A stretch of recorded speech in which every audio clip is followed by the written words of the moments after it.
He really put the menace in Red Menace. Here are the 4 big ideas about Joseph Stalin. Idea 1. Stalin rose to power through betrayal and deceit.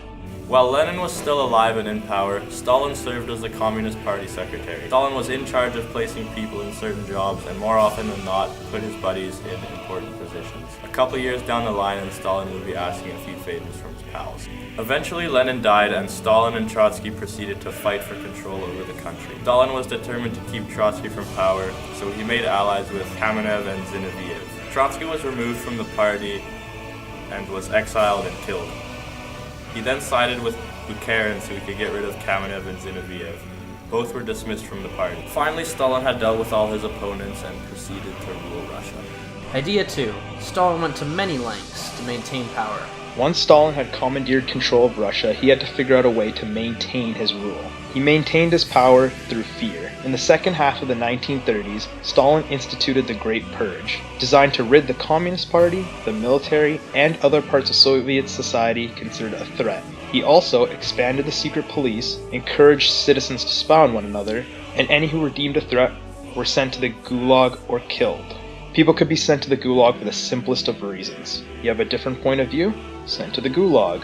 Late for work? Sent to the Gulag. Your commander-in-chief didn't meet his quota on people to send to the Gulag? Guess what? You're sent to the Gulag. He was responsible for at least the deaths of 20 million people, and those are the only people that were recorded. And any people who did survive the purge, he controlled through the use of propaganda. He used media to great effect to portray himself as a godlike image, as an all-provider to the state, and a necessary figure in Russia's time. Idea 3. Stalin maintaining power created a culture of fear. Stalin did no stalling when it came to fear.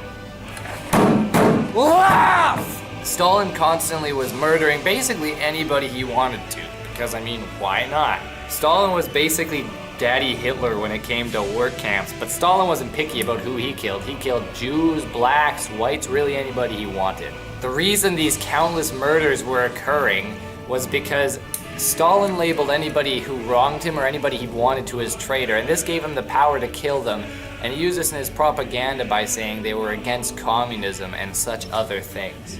And if you go against Stalin, you get booted.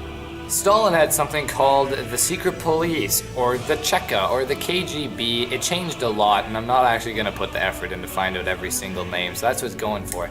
But basically whatever he calls his secret police force now, or at the time, went around and murdered several people, and also they had a certain amount of people they needed to grab in a day to bring them to the Gulag.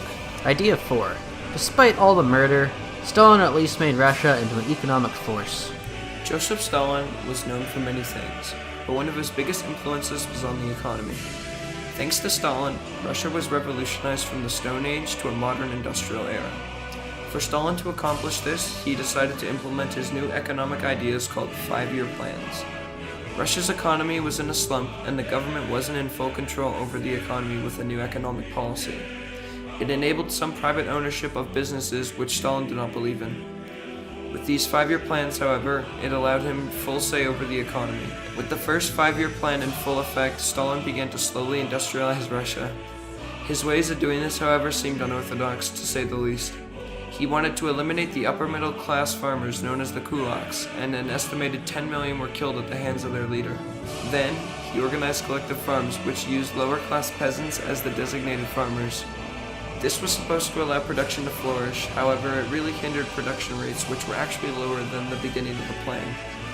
For context, in 1928 there were 73.3 million tons of grain in Russia, but yet in 1934 there was only 67.6 million tons. With these plans, he also began to abandon the principle of working for the common good of the people. Stalin basically reversed the principle so that people were working for the good of Stalin and the industrialization of Russia.